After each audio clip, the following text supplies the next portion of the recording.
नमस्कार, मैं हूं प्रवीण दुबे। एमपी में कर्नाटक यानी दो अर्थ ध्वनित कर रहा है ये नाटक जो चल रहा है सियासी, आप लगातार देख रहे हैं। और दूसरी जो संभावनाएं जाहिर की जा रही हैं कि क्या वाकई फ्लोर टेस्ट के मसले पर एमपी में कर्नाटक जैसे हालात तो नहीं बनेंगे। कर्नाटक में भी राज्यपाल ने निर्देश दिए थे कि फ्लोर टेस्ट कराया जाए, स्पीकर नहीं माने थे। हालांकि ये कल तय होगा कि होगा क्या, लेकिन इन तस्वीरों के साथ हम शुरुआत करेंगे। ये तमाम तस्वीरें हैं जो इस पूरा सियासी घटनाक्रम हो रहा है लगातार, उसकी जनक हैं ये पूरी तस्वीरें। कुछ प्रभावित होंगे इससे, कुछ इसके जनक भी हैं। नरोत्तम मिश्रा भी यहां दिख रहे हैं, ज्योतिरादित्य सिंधिया बहुत प्रमुखता से दिख रहे हैं। ज्योतिरादित्य सिंधिया के पाला बदल लेने के बाद ही ये जो सूरत है वो बनी है। तो पूरे हमारे साथ एक खास पैनल भी है जिसके साथ मिलकर हम पूरे एमपी के सियासी घटनाक्रम को समझेंगे। क्या कल फ्लोर टेस्ट होगा? क्या राज्यपाल के निर्देश को मानने के लिए स्पीकर बाध्य हैं? होगा क्या? और यदि हुआ तो जिस तरह से दिख रहा है कि कांग्रेस अल्पमत में है, क्या वाकई अल्पमत में है? कैसे सदन में यदि फ्लोर टेस्ट हुआ तो वो बहुमत साबित करेगी? बहुत सारे सवाल हैं जिनके जवाब तो राजनेताओं को देने होंगे। हालांकि अक्सर हम अपने शो में जो मेहमान होते हैं उनसे कहते हैं जवाब तो देना होगा, लेकिन इस वक्त जो पब्लिक है वो नेताओं से पूछ रही है कि साहब जवाब तो देना होगा। बहुत सारी उम्मीदों के साथ उसने आपको वोट किया, बहुत सारी चीजें वो जानना चाहती है। एक बड़ी दहशत जो है वो कोरोना की फैली हुई है इस वक्त। होना चाहिए कि सरकार जो है उसके लिए बहुत चिंतित होती दिखा आज कैबिनेट की मीटिंग में, लेकिन जब इतनी अस्थिरता हो तो लोगों के मन में डर भी वाजिब है। बहुत सारे मसले हैं जिन पर बात करेंगे। हमारे बहुत सारे जो सहयोगी हैं वो भी अलग अलग दिल्ली से भी जुड़ेंगे, भोपाल से भी जुड़ेंगे वक्त पर यदि उनके पास कोई बड़ी हैपनिंग हुई तो, क्योंकि बीते कई दिनों से लगातार हैपनिंग हो रही है। उससे पहले एक किरदार का जिक्र बहुत जरूरी, उस किरदार का जिसके लिए सवाल उठ रहे हैं कि क्या उनकी सरकार रहेगी या जाएगी। मुख्यमंत्री कमलनाथ को लेके वो कितने आश्वस्त हैं? क्या वो ये मान के चल रहे हैं कि हाँ वो निकाल के ले जाएंगे? जिस तरह उनके मंत्री लगातार बयान दे रहे हैं कैबिनेट के बाद भी और कैबिनेट के पहले भी वो कहते रहे ऑल इज वेल। तो क्या है मूड और कितने आश्वस्त हैं मुख्यमंत्री कमलनाथ? पहले हम आपको सुनवाते हैं। आपसे थोड़ी देर पहले ही मुख्यमंत्री कमलनाथ ने न्यूज 18 से एक्सक्लूसिव बात की, उसके बाद फिर इस चर्चा को आगे बढ़ाएंगे। सुनिए। नमस्कार। बीते कुछ दिनों से एमपी की सियासत में एक तरह का भूचाल है। ये कहा जा रहा है कि सरकार अस्थिर हो रही है। हमारे साथ बात करने के लिए मुख्यमंत्री खुद हैं कमलनाथ जी। कमलनाथ जी, कितने आश्वस्त हैं आप कल के फ्लोर टेस्ट में? मैं पूरी तरह आश्वस्त हूँ। इन्होंने जो हमारे विधायकों को कैद किया हुआ है, जिनको कर्नाटक ले गए, अपने आप जहाज करके, जहाज का प्रबंध इन्होंने किया और बीजेपी की ये साजिश है। ये चाहते हैं कि इनको कैद रखा जाए और तब मतदान कराया जाए। मतदान का तभी अर्थ है जब सब स्वतंत्र होकर वोट दें। अच्छा, इनके जो इन्होंने इस्तीफे दिए, कहा जा रहा है आपका साथ छोड़ दिया है इन लोगों ने। इस्तीफे जो दिए वो तो बीजेपी के नेता भी लेके आए, बीजेपी के नेता लाए, जहाज उनका, कर्नाटक में उनके मेहमान, कर्नाटक की पुलिस उनकी रक्षा कर रही है, इस्तीफे बीजेपी के नेता ला रहे हैं। तो ये किसकी साजिश है और किस प्रकार का दबाव है? ये भी बड़ी आश्चर्य की बात है। और मध्य प्रदेश की जनता को मैं चाहता हूँ सोचें कि किस प्रकार से ये घबराए हुए हैं कि जो मैंने मुहिम चलाया था माफिया के खिलाफ, मिलावट के खिलाफ, मध्य प्रदेश की नई पहचान बनाने के लिए, इससे ये घबराए हुए हैं। और पिछले 15 साल के इनके जो घोटाले रहे हैं, इन घोटालों से बचने के लिए कि इसका खुलासा ना हो, यही उनका लक्ष्य है। सर, ये कह रहे हैं कोरोना के कारण कल का सत्र टल भी सकता है, कई सारी खबरें आ रही, ऐसी कुछ है कि नहीं? मैंने इस पर कोई ध्यान नहीं दिया। हमने मीटिंग करी थी कि क्या प्रबंध किया जा रहा है कोरोना के बारे में, तो हम ऐसा कोई, हमारा कोई निर्णय ऐसा नहीं है। एक आखिरी सवाल सर, एक विचित्र सी स्थिति लग रही है, क्योंकि राज्यपाल ने कल आपको कहा कि आप अल्पमत में हैं और आने वाले कल में, मतलब बीते हुए कल में कहा आप अल्पमत हैं, आने वाले कल में वो अभिभाषण करेंगे और बताएंगे कि मेरी सरकार की उपलब्धियां क्या हैं। ये थोड़ा आपको विरोधाभासी नहीं लगता? मैं तो राज्यपाल से यही निवेदन करता हूँ, प्रार्थना करता हूँ कि संविधान का सम्मान करें, मूल्यों का सम्मान करें और उसी दायरे में रहें। अपनी सरकार को लेकर पूरी तरह आश्वस्त हैं साहब? नहीं गिरेगी सरकार? पूरी तरह आश्वस्त हूँ, मुझे कोई चिंता नहीं है। तो ये थे मुख्यमंत्री कमलनाथ, जो पूरी तरह आश्वस्त हैं कि जो कल यदि सदन में फ्लोर टेस्ट हुआ तो भी उनकी सरकार जो है नहीं गिरेगी। प्रवीण दुबे, न्यूज़ 18 भोपाल। तो देखा आपने कि मुख्यमंत्री कमलनाथ, बिल्कुल उनके चेहरे में शिकन नहीं दिख रही है। अब गणित क्या होगा, इसी पर पूरी बात है कि गणित क्या होगा इस तरह के हालात के बाद। अगर वो इतने कॉन्फिडेंट हैं, जो गणित है, जो नंबर है वो बता रहा है कि शायद वो कांग्रेस के पक्ष में नहीं होगा। दूसरी जो बड़ी बात है, सबसे महत्वपूर्ण है, जिस पर आज सारे दिन चिंतन चलता रहा दोनों पक्षों की तरफ से और मीडिया में भी, कि क्या कल फ्लोर टेस्ट होगा राज्यपाल के निर्देश के बावजूद। हम सबसे पहले जो मेहमान हमारे साथ हैं उनका परिचय मैं आपसे करा देता हूं। हमारे साथ न्यूज रूम में मौजूद हैं राकेश शर्मा, ये प्रवक्ता हैं बीजेपी के। हमारे साथ हैं सतीश एलिया, ये वरिष्ठ पत्रकार हैं, ये बहुत अच्छे राजनीतिक विश्लेषक भी हैं। रवि सक्सेना साहब हैं, प्रवक्ता हैं कांग्रेस के। रवि जी का स्वागत है। और पंकज चतुर्वेदी, अभी तक हम इनका जो डेजिग्नेशन है वो तय नहीं कर पाए, सिंधिया समर्थक हैं और कांग्रेस छोड़ चुके हैं, ये बात जरूर है। हमारे साथ लगातार डिबेट में थे। सभी मेहमानों का स्वागत। और पंकज दुबे जो वरिष्ठ अधिवक्ता हैं, कल भी हमारे साथ थे, जबलपुर से हमारे साथ होंगे। सबसे पहला रुख पंकज जी का ही करना पड़ेगा, क्योंकि बहुत सारे संवैधानिक सवाल जो हैं वो दर्शकों के दिमाग में चल रहे हैं। पंकज जी, मैं सिर्फ ये जानना चाहूंगा कि यदि मान लीजिए जो खबरें आ रही हैं सोर्सेस के हवाले से कि राज्यपाल के निर्देश के बावजूद कल स्पीकर शायद फ्लोर टेस्ट नहीं कराएंगे, तो इस तरह की व्यवस्था संविधान में है या होगा क्या यदि ऐसी स्थिति बनती है तो? पंकज जी।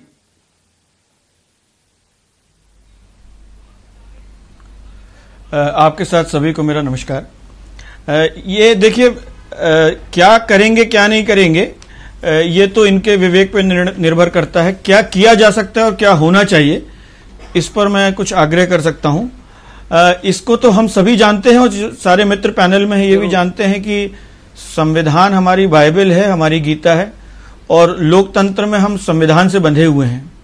और जब आप बार बार कहते हैं संवैधानिक संकट है, संवैधानिक संकट है, तो इसका अर्थ यही है कि संविधान के अंतर्गत कुछ ऐसी चीजें हैं जो मानी जा रही हैं या नहीं मानी जा रही हैं, इसलिए संकट हो रहा है जी। और इन परिस्थितियों में आप देखेंगे कि जो राष्ट्रपति हैं या उनके जो प्रतिनिधि राज्यपाल हैं, उनको ही संविधान का संरक्षक बनाया गया है कि संविधान के अनुसार अनुरूप यदि काम चल रहा है, सरकार काम कर रही है लोकतंत्र में, तो ठीक है, अदरवाइज उनको कार्रवाई करने के लिए कुछ शक्तियां दी गई हैं। जैसा कि कल मैंने कहा था, यदि आपको ध्यान आता हो, कि राज्यपाल के सामने जितना भी एविडेंस आया, उस एविडेंस से यदि वो संतुष्ट हैं तो वो ऐसा पत्र लिख सकते हैं। और उस संतुष्टि को लेकर के यदि आपने देखा होगा तो जो उनका पत्र है उसके अननंबर्ड, उसमें पैराग्राफ नंबर नहीं डले हैं, लेकिन अननंबर्ड पैरा 4 है, उसमें उन्होंने कहा है कि प्रथम दृष्टया मुझे लगता है कि सरकार अल्पमत में है। और राज्यपाल ने यह मान लिया है कि सरकार अल्पमत में है। उसके बाद में इस पत्र को मुख्यमंत्री को लिखा है और कहा है कि आप नेता हैं अपने दल के, आप मुख्यमंत्री थे, आपने अपना बहुमत स्पष्ट किया था, सिद्ध किया था, और अब ऐसी स्थितियां सामने आई हैं, ऐसी परिस्थितियां सामने आई हैं, आप इसको दोबारा प्रूव करिए, क्योंकि मेरी नजर में ऐसी जो है आप अल्पमत में हैं। अब यह पत्र गया है मुख्यमंत्री जी को, यह पत्र मुख्यमंत्री जी को भेजा गया है, ना कि स्पीकर साहब को भेजा गया है। ये बात सही है कि कल जब विधानसभा सत्र शुरू होता है तो उसके बाद जितनी भी कार्रवाई सत्र में होती है वो स्पीकर की अथॉरिटी से होती है, लेकिन उसके पूर्व में ही राज्यपाल मुख्यमंत्री को लिखते हैं कि आप अपना बहुमत स्पष्ट करिए, मेरा अभिभाषण होगा, उसके बाद ये होगा और इसके अलावा कुछ नहीं होगा। तो ऐसी स्थिति में वो फॉलो करना पहले जरूरी रहेगा। वो करते हैं नहीं करते, ये उनका विवेक है और उनका परामर्श है, परंतु अभी की स्थिति में उसको फॉलो करना होगा। यही राज्यपाल की और यही संविधान की मंशा है, तो ये उन्होंने लिखा है। अब यदि कल वो फ्लोर टेस्ट करते हैं कि नहीं करते हैं, उसके कॉन्सिक्वेंसेस पे हम लोग और चर्चा कर लेंगे, लेकिन अभी की स्थिति में उनको जी ठीक है। मैं और कानूनी प्रावधान समझूंगा आपसे, यहां जो मेहमान उनसे बात कर लेता हूं। राकेश जी, यदि मान लीजिए नहीं कराया, स्पीकर अंदर इंटाइटल है, और हमने 2 उदाहरण देखे भी है, कर्नाटक के मसले का तो बिल्कुल ताजा है कि 2 बार राज्यपाल ने कहा फ्लोर टेस्ट कराइए, नहीं कराया स्पीकर ने। देखिए प्रवीण भाई, मुझे ये लगता है कि मध्य प्रदेश की सरकार अल्पमत में है। आप कल फिरोल पे टेस्ट मत कराइए और टीवी पे जम के चिल्लाइए कि हमारे पास बहुमत है। अगर दम है तो फिरोल टेस्ट करवाइए ना, कौन रोक रहा है आपको? दूसरी बात, कितने दिन 1 दिन, 2 दिन, 3 दिन, वेंटिलेटर पे जितने दिन रहेंगे उतने दिन माला जपते रहेंगे कांग्रेस के नेता, और आपकी माला सफल नहीं होगी, क्योंकि मध्य प्रदेश की जनता पिछले 15 माह से पीड़ित है।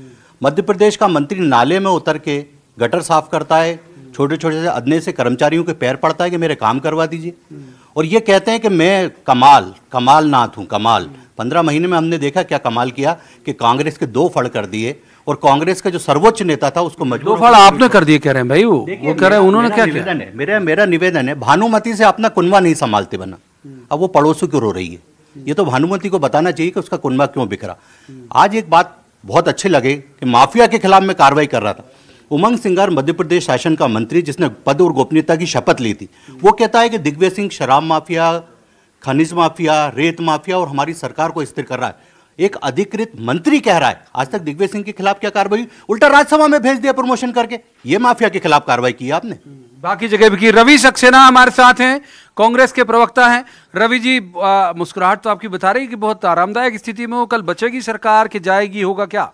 नहीं, हमारी सरकार 5 साल रहने वाली है। 5 साल जनादेश हमें मिला है। भारतीय जनता पार्टी तो 169 सीटों पे थी, उनको सिमटा के इस प्रदेश की जनता ने 107 पे खड़ा कर दिया है। हम 57 पे थे, हमको 114 पे लाए, प्लस हमारा जो समर्थन है उसके हिसाब से हम 121 हैं। तो निश्चित रूप से इस प्रदेश की जनता ने जनादेश जो है वो कांग्रेस के पक्ष में दिया है। भाई राज्यपाल तो कह रहे अल्पमत में हो आप। नहीं, देखिए, राज्यपाल जी ने जिस 175 बी का 175 का जिस तरह से उदाहरण दिया है उसमें साफ लिखा है, आपने भी पढ़ा होगा, मैंने भी पढ़ा है, सभी ने पढ़ा लिखा है, हम लोग पढ़े लिखे लोग हैं, हवा हवाई बात नहीं करेंगे। उसमें लिखा है कि यदि कोई विधेयक लंबे समय से विधानसभा के अंदर लंबित है तो राज्यपाल महोदय उसको शीघ्रातिशीघ्र पास कराने हेतु कह सकते हैं। उसमें यह भी नहीं है निर्देशित करने की बात। तो ऐसे आप आर्टिकल पे जा रहे हैं संविधान के, जिसमें कहीं अल्पमत की बात नहीं है, कहीं पे आपको फ्लोर टेस्ट की बात नहीं है, और उसके अंदर आप अपनी सीमाओं से बाहर जाके बात कर रहे हैं। मतलब आश्वस्त हैं आप पूरे लोग। निश्चित रूप से। सतीश चलिए हमारे साथ हैं, बहुत लंबे वक्त से उन्होंने विधानसभा यहाँ जब बनी थी तब से रिपोर्टिंग करते आ रहे हैं, सदन की पूरी कार्रवाई को बेहतर तरीके से समझते। सतीश जी, कल कुछ ऐतिहासिक होने की उम्मीद है अभी तक जो विधानसभा में नहीं हुआ? देखिए, मुझे लगता है कि जहाँ तक सरकार के अल्पमत में आने की बात है, राज्यपाल ने मुख्यमंत्री को जो पत्र लिखा है, मुझे लगता है कि भारतीय जनता पार्टी को जो प्रतिपक्ष है उनको अविश्वास प्रस्ताव पेश करना पड़ेगा। अध्यक्ष को एक अविश्वास प्रस्ताव की उनको सूचना देनी पड़ेगी। अभी राज्यपाल ने सत्र आहूत किया है, इस पूरे घटनाक्रम के पहले ही उन्होंने आहूत किया हुआ था सत्र, जो सत्र कल से शुरू होगा। राज्यपाल के अभिभाषण से सत्र शुरू होता है, ये परंपरा है बजट का सत्र। राज्यपाल के अभिभाषण के बाद अध्यक्ष कार्रवाई में क्या लेते हैं ये उनका विशेषाधिकार है। राज्यपाल ने उनसे कुछ कहा भी नहीं है। वो कहा तो है कि आप ना स्थगित कर सकते, ना निलंबित कर सकते, तत्काल फ्लोर टेस्ट कराइएगा। ये मुख्यमंत्री से कहा है उन्होंने, अध्यक्ष से नहीं कहा है। विधानसभा कैसे चलेगी ये अध्यक्ष का विशेषाधिकार है, और अध्यक्ष बहुमत से चुना हुआ अध्यक्ष है। अध्यक्ष से नहीं कहा राज्यपाल ने। अध्यक्ष ने तो विधानसभा सत्र कल पहले दिन शुरू होगा, राज्यपाल का अभिभाषण होगा। राज्यपाल के अभिभाषण के बाद कार्यसूची में क्या शामिल है ये हमें देखना होगा। राज्यपाल के अभिभाषण के बाद जो सामान्य एक प्रक्रिया होती है कि राज्यपाल आते हैं, उनकी अगवानी करते हैं, उनका अभिभाषण पूरा होता है और उनको विदा कर दिया जाता है। राज्यपाल को विदा करने के बाद एक धन्यवाद प्रस्ताव पेश किया जाता है, सत्ता पक्ष की तरफ से अनुमोदन होता है, और फिर उसमें अध्यक्ष तय करते हैं कि इस पर कब कब चर्चा होगी और आगे की कार्रवाई वो बताते हैं। अगर कल ऐसा हुआ, अभिभाषण उनका हो गया, इसके बाद अध्यक्ष ने ये कह दिया कि कोई और कार्रवाई ले ली, या हो सकता है कि एक सिटिंग एमएलए की मृत्यु हुई है, निधन हुआ है भारतीय जनता पार्टी के मनोहर ऊंटवाल जी का, हो सकता है उनके निधन का उल्लेख करके वो दिन भर के लिए स्थगित कर दें अध्यक्ष। सामान्य परंपरा ये भी है, तो अगले दिन के लिए सारा मामला टल जाए। इस बीच में मुझे लगता है कि भारतीय जनता पार्टी को सरकार के खिलाफ अविश्वास प्रस्ताव पेश करना होगा, करना चाहिए। अध्यक्ष उस पर निर्णय ले सकते हैं। ये महत्वपूर्ण बात बता रहे हैं सतीश जी के वो जो अध्यक्ष है वो तय करेंगे कि सदन में अंदर कार्रवाई होनी क्या चाहिए, क्योंकि वो जो निर्देश है वो अध्यक्ष के लिए नहीं था। पंकज चतुर्वेदी हमारे साथ हैं, और जो मौजूदा एमपी में सियासी संकट पैदा हुआ उसके जनक इन्हीं के नेता थे। पंकज जी, ये सिंधिया जी के जाने से ये पूरे हालात बने और कुछ मंत्रियों को, उनके समर्थक मंत्रियों को हटा भी दिया गया, विधानसभा की सदस्यता से बाहर कर दिया गया, बाकी के लोगों को बंधक बना के रखा आपने और अब बीजेपी ने। देखिए प्रवीण जी, 2-3 बातें हैं। पहली बात तो ये कि मध्य प्रदेश के जो विधायक हैं वो बालिग हैं, और बालिग हैं इसीलिए फिर वो विधायक बनने 25 साल की उम्र पूरी करने के बाद विधायक बने और 2-2.5 लाख लोगों के क्षेत्र का प्रतिनिधित्व करते हैं। तो उनको बंधक बनाने का साहस किसी में नहीं, ना कांग्रेस में ना भारतीय जनता पार्टी में।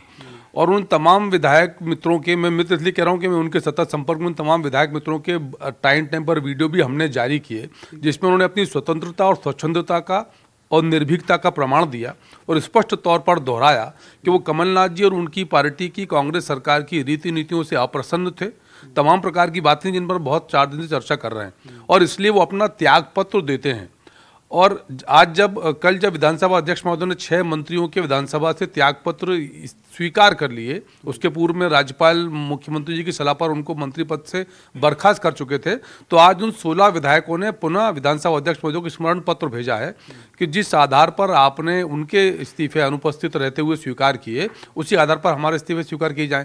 तो ना तो प्रवीण जी कोई बंधक है, ना कोई डरा हुआ है। तो फिर ला क्यों नहीं रहे यहाँ? ले आइए आप सदन में कल। सर उसी बात पर आ रहा हूँ प्रवीण जी।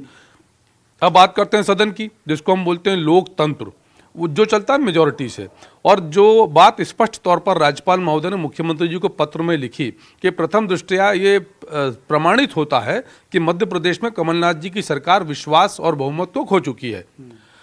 अब इस जो सारी प्रक्रिया सतीश जी ने बताई, बस उसमें एक छोटी चीज मैं जोड़ूंगा, मैं बहुत कम हूँ अनुभव में इनके आगे विधानसभा का दीर्घ अनुभव है, कि इसमें कार्य मंत्रणा भी होगी जिसमें नेता प्रतिपक्ष, संसदीय कार्य मंत्री, मुख्यमंत्री जी, तमाम सारे 7-8 सीनियर लोग होते हैं और ये उस दिन का एजेंडा सेट करते हैं, कार्य मंत्रणा कहते हैं उसको, और उसमें ये चीज़ें तय की जाएंगी। नियम तो और परंपरा, विधानसभा नियम और परंपरा 2 चीज से चलती है। परंपरा यह है कि यदि sitting MLA, 2 sitting MLA, Banwarilal Sharma ji जोरा के कांग्रेस से और मनोहर ऊंटवाल जी भारतीय जनता पार्टी के 2 सिटिंग एमएलए, इनका निधन हुआ है। और परंपरा यह है कि यदि सिटिंग एमएलए का निधन होता है तो विधानसभा उस दिन इसके लिए स्थगित की जाती है। लेकिन प्रवीण जी सवाल वही है जो हमारे मित्र राकेश जी ने कहा कि बकरे की मां कब तक खैर मनाएगी, 16 को नहीं तो 17 को जाएगी, आप कब तक टालेंगे?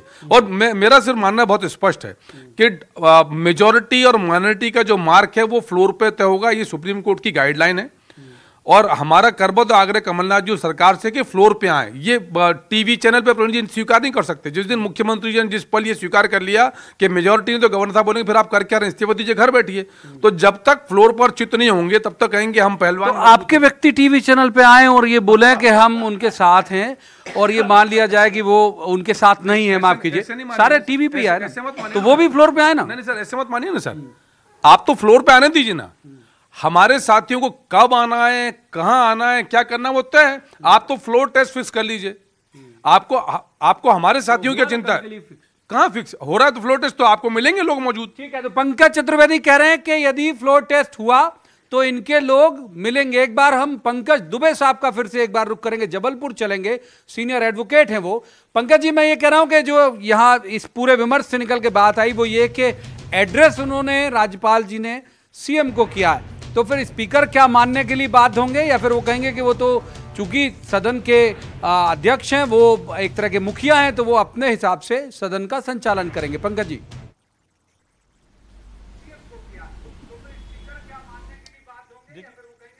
जरा सा इसको ऐसे समझे, ये 2 अलग अलग फैक्ट्स हैं। एक फैक्ट ये है कि राज्यपाल किस नजर से देख रहे हैं, जरा उनके चश्मे को देखिए। राज्यपाल इस नजर से देख रहे हैं कि सरकार बहुमत में नहीं है, और सरकार के मुखिया को वो कह रहे हैं, या जिस नेता के पास बहुमत था उसको कह रहे हैं कि आप प्लीज अपना बहुमत सिद्ध करिए। दूसरा सेट ऑफ फैक्ट्स ये है कि विधानसभा कोइंसिडेंटली फिक्स है, जो कि कल से है, और वो उसमें बजट सत्र है और उसमें महामहिम राज्यपाल का अभिभाषण होना है। ये दूसरा सेट ऑफ फैक्ट्स है। जहां तक प्रोसीडिंग्स का प्रश्न है, निश्चित रूप से प्रोसीडिंग्स विधानसभा के अंदर वही होंगी जो कि स्पीकर चाहेंगे, और जो पहले एजेंडा में आ जाता है, जैसा कि चतुर्वेदी साहब ने कहा, यह बात सही है, यही प्रक्रिया है वहां की। लेकिन उसके पहले ये मान लीजिए कि कोई सरकार अभी शुरू करती है अपना सेशन, तो वो प्रूव करती है अपनी मेजॉरिटी, तो गवर्नर के सामने ये परिस्थितियां हैं जो उनके पत्र से पढ़ने में आता है कि आप मेजॉरिटी में नहीं है, पहले आप अपनी मेजॉरिटी प्रूव कर लीजिए, प्रूव करने के बाद में प्रोसीड करिए, ये उनका कहना है। तो अभी यदि पहले सेट को देखते हैं तो जो गवर्नर साहब का ऑर्डर है उसको फॉलो करना पड़ेगा, और यदि आर्ग्यूमेंट को देखते हैं, जो कि आर्ग्यूमेंट अभी आ रहे हैं कि हाउस के अंदर जो होगा वो स्पीकर डिसाइड करेंगे, लेकिन जब वो अभी हाउस को ही कंप्लीट नहीं मान रहे हैं गवर्नर, उनका यह कहना है कि हाउस अभी कंप्लीट नहीं है, गवर्नमेंट अभी कंप्लीट नहीं है, अभी लीडर डिसाइडेड नहीं है उनके नजर में, और जो कुछ भी है वो संशय में है, प्राइमा फेसी उनको लगता है कि अभी माइनॉरिटी में है जो है गवर्नमेंट। तो ये सारी चीजें जो है अभी स्पीकर के निर्णय होंगे, उनकी अथॉरिटी बनेगी, उसके पहले का स्टेज है। उस स्टेज में तब आएंगे जबकि गवर्नर साहब के अनुसार ये प्रूव कर लेंगे कि हां हम क्लियर कट मेजॉरिटी में हैं। अब हाउस प्रोसीड करेगा, अब जैसा स्पीकर का निर्देश होगा, जो उनका डिस्क्रिप्शन होगा वो फॉलो होगा। तो इसको इस दो अलग अलग सेट से देखना पड़ेगा। यदि इसको मिक्स करेंगे तो अथॉरिटीज ओवरलैप करेंगे और मिक्स होंगी। ये मेरा निवेदन है। बिल्कुल ठीक कह रहे हैं वकील साहब की बात का एक सिरा लेके हम राकेश शर्मा जी के पास चल रहे हैं। वो कह रहे हैं कि भाई हाउस को अभी वो ये नहीं मान रहे कि कंप्लीट है। तो जब हाउस को कंप्लीट नहीं मान रहे सब, तो फिर अभिभाषण में पढ़ेंगे मेरी सरकार ने ये किया, मेरी सरकार ने वो किया, तो फिर अभिभाषण पढ़ने क्यों आना चाहिए राज्यपाल महोदय को, यदि वो उसे कंप्लीट ही नहीं मान रहा है कि वो हाउस अभी कंप्लीट है? देखिए, राज्यपाल महोदय को क्या कदम उठाना चाहिए, क्या कदम नहीं उठाना चाहिए, इसमें भारतीय जनता पार्टी अधिकृत नहीं। ठीक है, वो महामहिम है, बिल्कुल, वो मध्य प्रदेश के मुखिया हैं, वो अपना निर्णय खुद कर सकते हैं। ठीक है।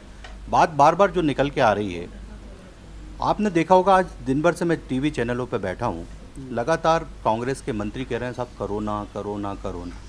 मतलब हम कोरोना, कल हम इस नाम पे इस सदन को भी हो सकता है कि चलना दें, आगे की तारीख तय करें कि जब स्वस्थ हो जाएगा पूरे सब चीज़ें, उसके बाद हम बहुमत की बात करें। तो जनता की जान माल भी तो महत्वपूर्ण है साहब, आप लोगों की सरकार गिराने से ज्यादा। मेरा निवेदन है, नहीं, दुनिया भर में चल रहा है, देश भर में चल रहा है, केवल एमपी में नहीं। उसी विषय पे आ रहा हूँ, उसी विषय पे आ रहा हूँ। कोटियन मेटेन जो मेरिट होटल है, उसमें पूरी तरह से उसको प्रूफ करके रखा गया था, उसमें पूरे जीवाणु मार दिए गए थे और उसमें सब करा, और उसके बाद कांग्रेस के विधायकों को उसमें डाल दिए गए थे। जैसे भेड़ के उसमें डाल दिया जाता है ना, कि भेड़ें सब इकट्ठी हो गई, अब इन पे ऊपर से दवाई छिड़क दो, वैसे कांग्रेस विधायक, उनको कोरोना नहीं लगेगा। जब से आए ना जयपुर से अभी तक एक टेस्ट भी नहीं हुआ। अरे अब अरे सर, आज मेरा सुनो तो, मैं अव्वल तो कांग्रेस ही नहीं हूँ। आज ये सतीश जी की जानकारी में होगा, डॉक्टर गए, कुछ तस्वीरें हम दिखाते, पूरा उनकी जांच हुई है। हाँ, बहुत अच्छी जांच हो रही है और वो सब स्वस्थ हैं, तो करवा लीजिए। ये मुझे, मैं बिल्कुल उनका गारंटर नहीं हूँ। फ्लोर टेस्ट करा लीजिए ना। मेरा एक और कहना है, हरीश रावत साहब कांग्रेस के वरिष्ठ नेता हैं, बड़े सम्मानीय हैं, वो दिन भर से हर चैनल पे चिल्ला चिल्ला के कह रहे हैं कि जो बेंगलोर में विधायक है वो हमारे संपर्क में। एक तरफ कांग्रेस कह रही है वो बंधक है, और एक तरफ हरीश रावत साहब कह रहे हैं कि हमसे संपर्क में। पहले कांग्रेस को एक मीटिंग बुलाना चाहिए। आज सुबह से शोभा ओझा चिल्ला रही हैं, सुबह से चिल्ला रही हैं कि 22 विधायक बंधक हैं। अगर आपने 6 का इस्तीफा स्वीकार कर लिया तो 16 की गिनती होती है, इसका मतलब 6 और गायब हो गए। कांग्रेस सवाल ले लेते हैं, 6 का ही क्यों इस्तीफा स्वीकार किया? कि मतलब वो अगर सिंधिया समर्थक हैं तो सारे हैं, सारे ही निपटा देते आप, मतलब 6 ही निपटाए, एक एक बारी बारी से क्यों? देखिए, इसमें 2 बातें हुई हैं। जो स्पीकर महोदय हैं उन्होंने उनको समय दिया कि आप आए, आपने जो इस्तीफे भेजे हैं, हाँ 7 को आज भी दिया, तो उन्होंने नहीं किया। वो परीक्षण कर रहे हैं, हो सकता है उनके भी बारे में निर्णय ले लें। तो उनको बुलाया, फिर मुख्यमंत्री जी ने उनको कैबिनेट में बुलाया, कैबिनेट में भी नहीं आए। तो इसका मतलब ये है कि वो लगातार हुक्म उदूली कर रहे हैं, कांग्रेस की जो विप है उसका अनादर कर रहे हैं, जो उनका कर्तव्य था एक मंत्री के रूप में। तो निश्चित रूप से उनके लिए निर्णय ले लिया स्पीकर महोदय ने कि उनको अब सदस्यता नहीं रखनी है, वो मंत्री भी नहीं रहना चाहते, क्योंकि राज्यपाल महोदय ने उनको मंत्री पद से भी हटा दिया, तो अब उनको हमने विधायक से भी हटा दिया है, क्योंकि उनकी बात को हमने मान लिया है। एक बात निश्चित रूप से अगर ऐसा है तो जब अभी हुई है तो आगे भी होगी। तो मैं आपको एक कहना चाहता हूँ, बार बार कहा जा रहा है कि कांग्रेस के विधायक को ये किया है, वो अपने तो देख लो मनेसर में कैसे रखे हुए हैं, रोज जा रहे हैं, राकेश जी जाते हैं, कभी कैलाश जी जाते हैं, आज तो शिवराज जी पहुंच गए कूद कूद के कि भैया देखना ऐसा मत कर दियो, हाई वोट दे दियो। तो आप देखें कितनी गिरगिट की तरह रंग बदल रही है जनता पार्टी। कांग्रेस पार्टी के लिए जब हमारे विधायक कहीं हैं तो उनके लिए इस तरह की बात करें, मैरियट होटल में, तो उनको ऐसा तकलीफ हो रही है। खुद को भेड़ बकरियों की तरह रखा हुआ है मनेसर के एक जिसे कहना चाहिए बहुत ही घटिया टाइप का वो कहते हैं एक रिसोर्ट है, उसके अंदर बार बार जाके शिकायतें हो रही हैं। अच्छा रिसोर्ट है सर, मैं तो उसमें गया हूँ, उसमें ऐसी शिकायतें हो रही हैं कि साहब यहाँ पर वो है, हमको मच्छर काट रहे हैं, हमको परिवार से नहीं मिलने दे रहे हैं, आप तो क्यों जा रहे हैं बार बार? आपसे भाजपा एमएलए कह रहे हैं कि तकलीफ में है, उनसे कह रहे हैं, ये अभी तो जा रहे हैं बार बार, क्योंकि भैया देखना अभी रुक जाना, अभी गड़बड़ मत करना, अभी हम आ रहे हैं। अरे भाई तुम्हारा जब विधायक कहीं भगने को तैयार नहीं है, तुम तो बड़ी शानदार पार्टी हो, कॉर्डर बेस्ट पार्टी हो, तुम्हारे विधायक तो तुम्हारे कहने पे सावधान विश्राम करके चलते हैं, तो भैया उनको 5 दिन से 6 दिन से क्यों बंधक बना के रखा है? क्यों उनके परिवार से नहीं मिलने दे रहे? और आऊंगा अभी आपके पास, बहुत वक्त है। सतीश जी का रुख करते हैं। सतीश जी, ये इस तरह के जो हालात आप बने हुए हैं, अभी अनिर्णय किसी स्थिति है, पहले ही मैजिक फिगर से दूर थी कांग्रेस, कितना भी दावा करें रवि जी, हमने देखा है कि भाई मैजिक फिगर से दूर थी, ये नंबर और कम हो गए, तो कागज में तो दिखता है कि अल्पमत है। देखिए, मुझे लगता है कि 3 लेवल पर कंट्राडिक्शन है, राज्यपाल के लेवल पर भी, मुख्यमंत्री के स्तर पर भी, और कांग्रेस विधानसभा अध्यक्ष के लेवल पर भी। अब आप देखिए, 6 जिन विधायकों ने इस्तीफे दिए थे उनमें से 6 के उनको मंत्री पद से बर्खास्त कर दिया। मंत्री पद से बर्खास्त करना विधायक सीएम ने की थी, हाँ नहीं, मंत्री सदस्यता से इनने किया, लेकिन विधानसभा अध्यक्ष मुख्यमंत्री ने बर्खास्त करने की सिफारिश की राज्यपाल से, उन्हीं 6 विधायकों को सदस्यता खत्म कर दी, बाकी की नहीं की। तो ये कंट्राडिक्शन है अध्यक्ष की तरफ से। राज्यपाल कह रहे हैं कि अल्पमत में सरकार है, तो फिर अभिभाषण देने यदि वो आ रहे हैं कल, तो किसके लिए आ रहे हैं? वही मैं कह रहा हूं, राज्यपाल के लेवल पे कंट्राडिक्शन है, विधानसभा अध्यक्ष के लेवल पे मेरी सरकार का गुणगान करूं तो कॉमा भी नहीं बदल सकते अपने मन से, भी कंट्राडिक्शन है। अल्टीमेटली जनता है रिसीविंग एंड पर, जो एक बार वोट दे देती है 5 साल के लिए, और इसके बाद जनता का वोट लेकर कम ज्यादा जिनके रहते हैं वो पूरा इस किस्म का घटनाक्रम चलता है। कर्नाटक हो, मध्य प्रदेश हो, कहीं भी हो, आखिर जनता के प्रति जवाबदेही क्या है? ठीक बात है। बात करते हैं संविधान की, विधानसभा के नियम और प्रक्रिया की, तो मुझे लगता है कि संविधान का भी कहीं ना कहीं अक्षर सा पालन सब लोग नहीं कर रहे हैं, और विधानसभा की नियम प्रक्रिया का भी पालन नहीं कर रहे हैं। जैसे पंकज जी ने एक बहुत अच्छी बात कही थी कि जो कार्यमंत्रणा समिति की बैठक होती है, उसमें नेता प्रतिपक्ष होते हैं, सीनियर एमएलए होते हैं, सत्ता और विपक्ष के दोनों के तरफ के होते हैं, तो सत्र के पहले दिन वो बैठक होती है।